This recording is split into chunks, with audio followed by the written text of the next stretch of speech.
so much for joining us for another edition of the Bloody Legends with Jai, that Aussie metal guy, and Jim Taylor, brought to you by crank.com. Make sure you're a bloody legend and hit that like and subscribe. G'day, how you all going? It's Jai, that Aussie metal guy here with crank.com. So tonight, wherever you are in the world, it's a great pleasure getting to have a chat with J.R. Preston about his band Blood Cult, who have carved a niche for themselves with a deeply rooted sound in local folklore with a heavy metal lexicon, masterminded by yourself since its inception around 1994, I believe. You fast earned a reputation for blending southern rock, blues, country, western with black metal and creating your own unique genre. Let's say Redneck Black Metal. Your latest release is an absolute ripper. We're going to take your soul. Digitally, it did drop out last December last year. It's an absolute killer. Listen, man, thank you so much for joining me. Talk a little bit about yourself and the band. Thanks for having me. Absolute What do you want to pleasure. know? Everything. Tell me how it all began for you, mate. First off. Started off in high school, Yep. just me and my friends jamming in the garage. And then I was doing a lot of punk stuff, and I was listening to a lot of black metal, death metal at the time. Yep. So, the guys, they were all into punk. Everyone I played with was into punk.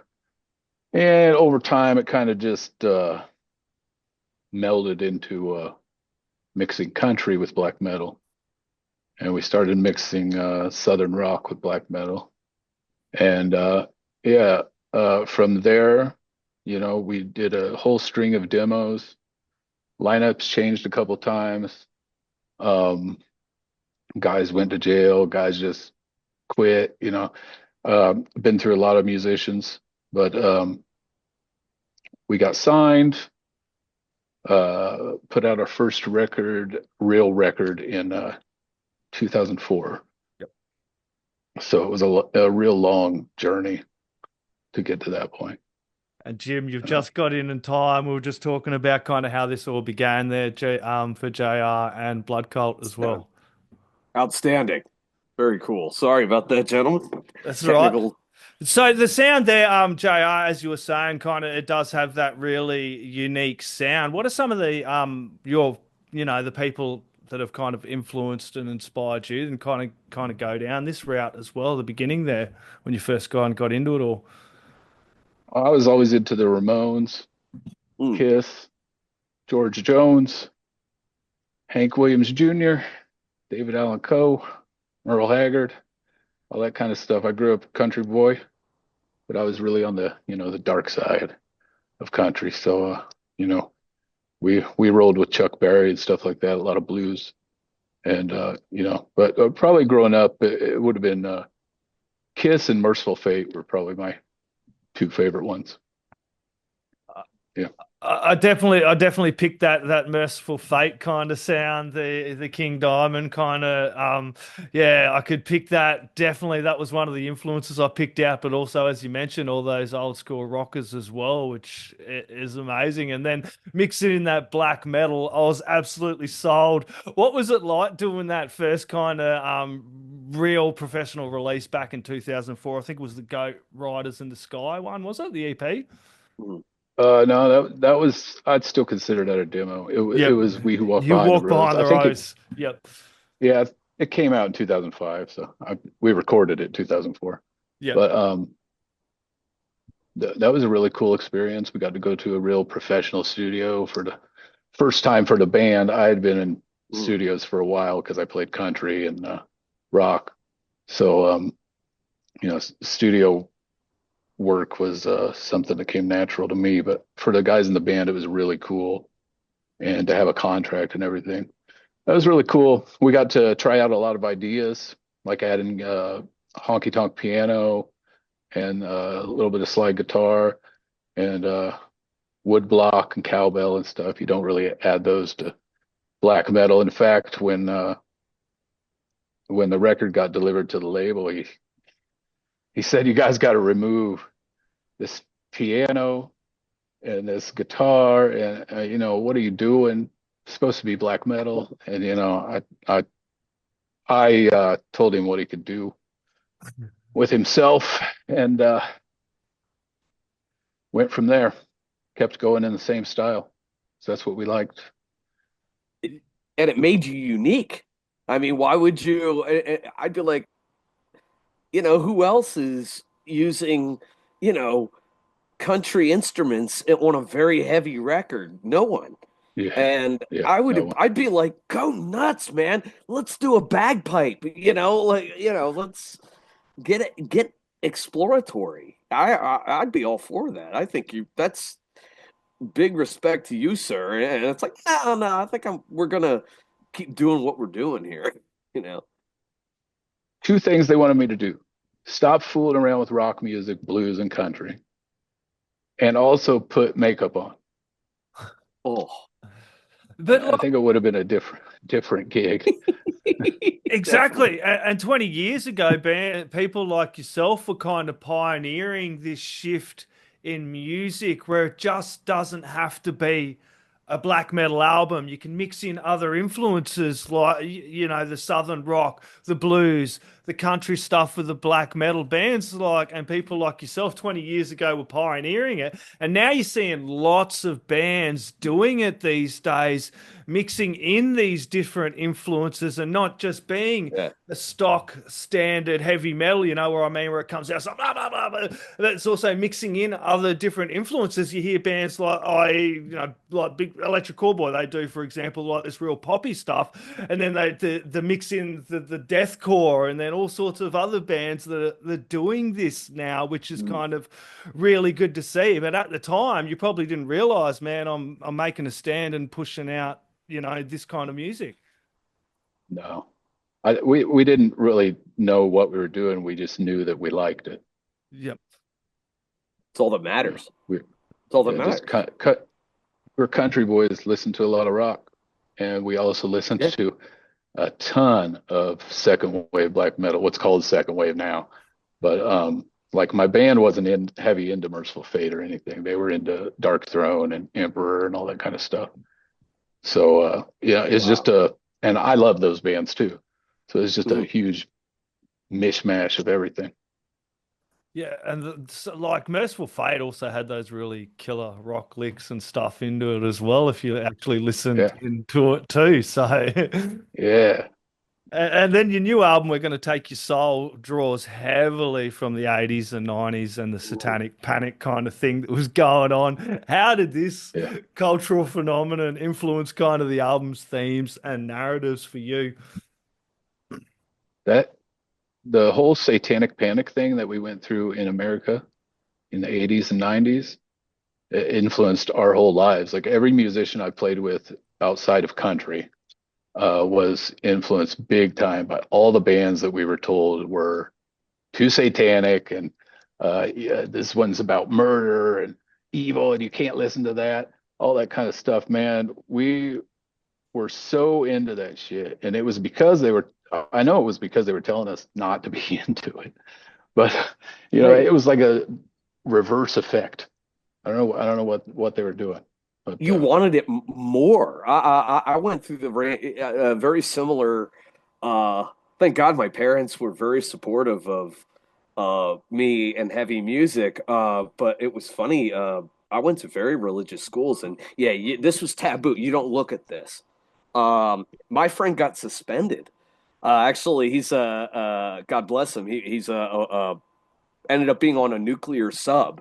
But we got in trouble because we had a copy of Antichrist Superstar. You can't have this. You can't listen to this. We listened to that bitch every week, along with Master of Puppets and all that, dude. So you yeah, want it more. There's that's the element of danger. You know what I mean? oh I yeah, think that's what makes yeah. heavy. You get it, dude. I can see you're in your eyes, dude. It's like, yeah, and you guys are doing that. I got excited. I didn't even crack listening to the tracks yet. Jai sends me the artwork, and I was like, oh, I'm in. I was like, this is stuff that we grew up on that we do now. So Yeah, yeah. it's a good feeling. And that time would have been especially crazy over in parts of the US there, the Ugh. Satanic Panic, and even now with some of these, I don't know, Bible bashes and what that they're spouting about the music and that. I don't know if they've ever read it, but like God was the one doing all the killing in the Bible, bro. Like, Yeah, yeah. It's Killed funny millions. what, I right? know, I know, dude. It was crazy. So the opening track, Demon Seed, talking about setting Oh, a foreboding tone. Can you share kind of the story behind this song and the significance yes. with the album and why you kind of went with this one to kick it off? Uh, I I kicked it off with that one because it was a little bit different than the rest of the album, and it kind of had like a deep purpley organ kind of overlay over the top, Hmm. and it's kind of a curse in song form. I mean, a lot of black metal bands will do like the the curse song, and it's all this evil Yeah, screaming and stuff. Well, mine's not. It's just rock and roll, organ on top, you know. which is awesome. That's what it reminded me of too. Was Deep Purple. I'm a massive Deep Purple fan. Like for me, it reminded me of John Lord a lot, and I was like, man, this has like Mark IV written all over it. Is that do you find that with your writing process, are you looking for that being a rock and roller? I did the same thing. I was rock and roll country. It went literally Georgia Satellites, Johnny Cash, Metallica, Corrosion of Yeah. Conformity, um, and Black My Brothers in Black Label Society, man. Um, did the maybe the country hooks come first, or does the heavy hook come first? How do you go about, or is it just organic? Whatever It you feel. everything just comes out. That brilliant. I I don't really have a process. It just comes out. You sit me down, I do it. It's done. Here we are. That's it. I love Yep. it. And the next track there, "No Escape from the Rock," it does kind of go, has that feeling of reminiscing a little bit about an era when heavy metal was blamed for a lot of bloody ills, which I don't know why. What message are you trying to hope to convey with this track? Is that what you were trying to kind of get across? Tell me about this one. Once you get into rock and roll, you can't escape from it. Hmm. Yeah. And that I think you both know that. And anyone who would watch this or listen to this also knows that. So it's a good trap to be in, Sir. I think. Yeah. Yeah, damn straight. And you do, I do want to talk about the title track. We're going to take your soul. It does have those really killer falsetto vocals in it, and it kind of challenges listeners a bit as well. How do you approach like, where Jim was talking about the rock and the metal hooks with the instrumental side of thing? How do you approach it with the vocal composition for those kind of tracks? If the riff calls for me to do that, Yep. I do that. Yeah. That riff came out, and well, when I was playing it, I thought, yeah, I'm gonna have to sing like Halford or something over this. Yeah. Yeah. Yeah. So that's what I Well, it did. worked. Indeed. Glad to hear it. Uh, Indeed, sir. and then we go on to tracks like Bully and Playground Creeper, and that kind of, we're talking about the religious extremism a bit with this album and the societal, Yeah. Yeah. fear mongering behind it all as well. Tell me a little bit about these songs and kind of, these tracks for you. Well, that whole Satanic Panic thing here, uh, I think it created a lot of breaks in some people's minds. Like a lot of the kids, even when I was young, there were already kids talking about shooting the school up and everything. And this was Ooh. before it was a big thing. And back Right. then, I used to wear a trench coat all the time and everything. And my friends wore trench coats, so everybody was like, those guys are crazy. But Hmm. the it they tried to push religion on kids so hard that I think, like I said before, it had the opposite effect.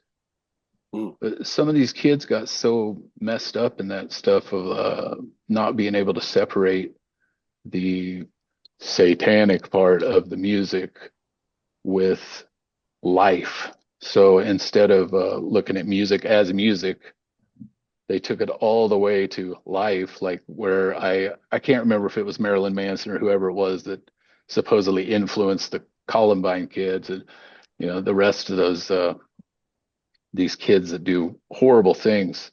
Uh, mm. I think that religion plays a heavy part in that with the way your brain can get confused. Oh I don't know yeah. how else to put it. Oh, and it seems like heavy metal is the easy target, you know what I mean? Heavy metal, video games, horror movies. It's like, oh yeah, let's just blame this instead of taking accountability for the actions in our own home. God forbid that we look at what we've Right. got going on at home. It's got to be Mhm. something else, you know what I mean? Right. So I don't know. I think it was very sad and it was horrible, but people sometimes need to look at what's happening in their own home, and sometimes it's unavoidable. And it's not heavy metal, it's not the video games, and No. it's not the horror movies we watch as well. You are a multifaceted artist, you know, with contributions beyond music. I've noticed there. Kind of It, tell me how a little bit about your experiences, kind of you because you do animation, I believe, graphic art. You've also got the Church of Culture, which is going on. You got the studio work as well. And I also noticed, like you said there in the PR, that you said you worked with some professional wrestlers as well. So tell me about some of these experiences outside of music and kind of how this has influenced you. I did cartoons for the Iron Sheik for a while, Yep. and no kid. yeah, I He was one of my took favorites. well, mine too. Um, I worked. I actually got to work with his management team. Two different sets of them. I got to meet up with him. Um, he was a really cool guy. But what Yeah. I did was I took his interviews as being a fan of him. The period when he was doing all the interviews and Oh yeah. saying a lot of crazy stuff.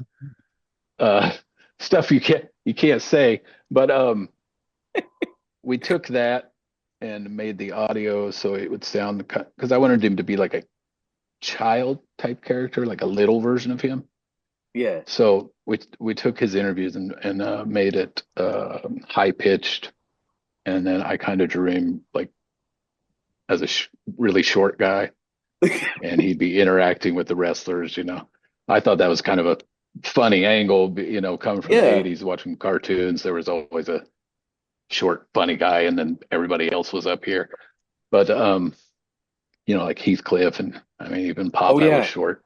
Like cartoons are just like that. But yeah, I started doing those and putting them up on YouTube, and then Iron Sheik's team contacted me, so I got to talk to him. I talked to him on the phone. I got to meet him, and one of his shoot interview DVDs, he even watches one of my cartoons on it.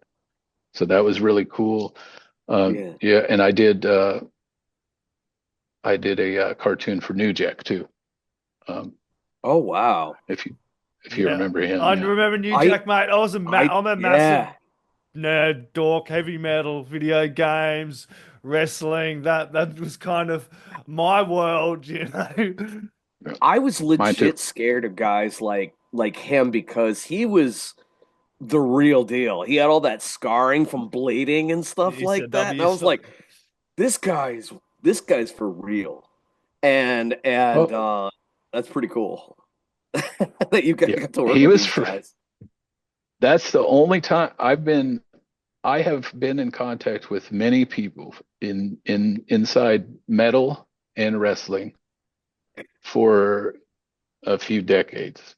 The Yeah. only person that I would dread seeing in my inbox was New Was Jack.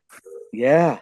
I heard he was intense. Like not like a sense of dread came over you. Oh God, you got rest Oh, him, but I knew he wasn't going to be saying anything bad. I yeah. just was like, oh no, Oh, I what hope do I I didn't. do? What do I do? Yeah, yeah.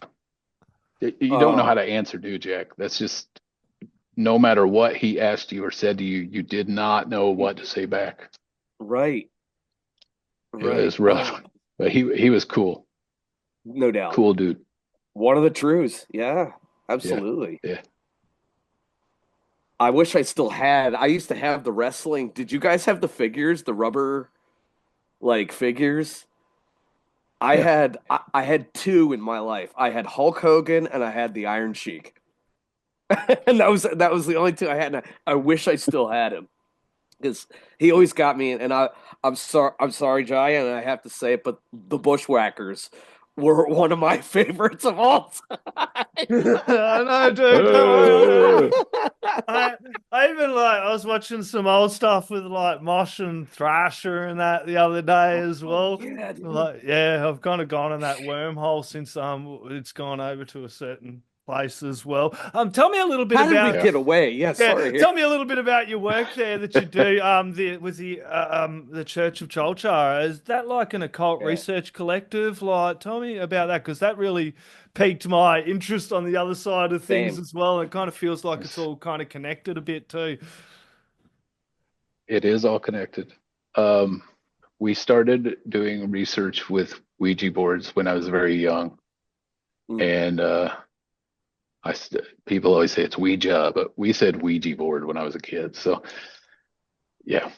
We all So did. uh, okay. So you know how people get. They're like, oh, it's not right. They're weird. But Excuse me, it's not faux, it's fa. I get it, but Yeah, it's phonetic, whatever. yeah, right. Continue. So we just we love to use them. We all Yeah. it was like an after school thing. I don't even know how it started.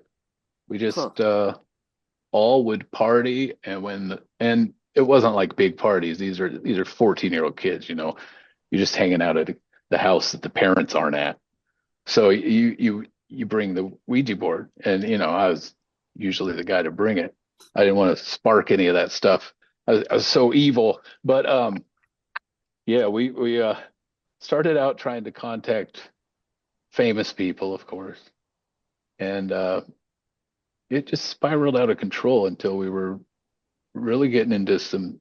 At the same when I was 14, when all this started and me playing in bands started too, I was reading a lot of Aleister Crowley because that was also looked at as totally evil and forbidden. So I came from a Roman Catholic household, completely forbidden to look at anything Crowley. And I know you're supposed to say Crowley. I'm saying Crowley, yeah. but I say Crowley too. I think that's the English in me. Yeah. good. So getting into his work, there's a lot of Ouija board stuff in there, and I was also reading Edgar Casey, which I don't know if you know anything about him, but there was stuff coming through it with me and other kids. There was stuff coming through on the board that was the same stuff that was in Crowley and Casey, and I don't know. My brain kind of was like, this is too much of a coincidence because I'm usually not the one on the planchette still today because I don't want to be influencing the outcome, and it's too easy for someone to say, oh, you're making us say that. Right. So I like to sit back and just watch. Do you think because of how long you've been doing it, I want to say this wrong, and I'd appreciate the education. Would you say you're a conduit for that kind of activity, or willing, or That's where, willing to be one? well, of course. You know Yeah, what I mean? Yeah, yeah. of But like, course. Always. yeah, like receptive to it. Hmm. And yeah, I think that's really fascinating. But It's it's hard to talk about that because yeah, once you start saying stuff like I'm a conduit or I channel or something like that, then not only do you get the pushback from certain religious folks, Right. But you also get people who, and I don't know how to put this into the right words. You get some people that might not be completely thinking with their entire brain. Yep. And Yeah. I get it. Kind of, they start looking at you like they need to be with you, and they need to be around you all the time. And I just, Yeah. Yeah, it's I weird. play black metal. That's it. I'm not trying to be. And you do it pretty bloody well with We're Gonna Take Your Soul, and it is produced, mixed, and engineered by yourself at the studio there. Tell me a little bit Awesome, about bro. handling those aspects of the production, kind of, and how does that impact the final sound and vision of the album, and is it hard for you kind of being on the other end as well? Do you get to a point where you're like, man, I have to kind of stop here, or how do you, tell me all about that side of it? I hate that side of it. Yeah. I would like for someone to just be, I like to go to the studio, have an engineer and a producer and everything. But the money is so tight all the time. Studios tend to get a little pricey. And, I don't really know what I'm doing in that aspect, but I can do it well enough that it works good enough for the label to put it out. So as long as they're fine with it, good. I don't know what else to tell you about that. I hate producing. I hate being the producer. I hate doing. I don't blame you, mate. It did drop under Witch's Brew and Illinoisan Thunder as well. So best place that people can head over and throw down some support for you and buy the album and things like that. Where's the best place people can go support you? Yeah. Oh, duh! I didn't hear that right. Yeah. Go to my Bandcamp. Yep. Illinoisan Thunder, and it's Illinoisan. If you came here and said Illinoisan, people would be really, really angry. Yeah, cool. Illinoisan Thunder Bandcamp. Illinoisan. And Witches Brew Thrashes .bandcamp.com. And I think the label is witchesbrew.eu. Yep. Awesome. Okay. Cheers, mate. Any last words, shout outs, thank you? Is there anything else you want to add in there, my friend? Shout out to myself. Damn straight. Everybody go Absolutely. Check out Blood Cult. We're going to take your soul, latest release, chuck it in the stereos, crank it really bloody loud. The neighbors are going to want to hear it too. JR, thank you so very much, my friend. Thank you. Cheers, mate. Oi, you know what time it is? You're tuned in listening to Dry That Aussie Metal Guy. Make sure to hit that like and subscribe button so you don't miss any of his content when it drops. And remember, stay brutal, you mad dogs. Roof!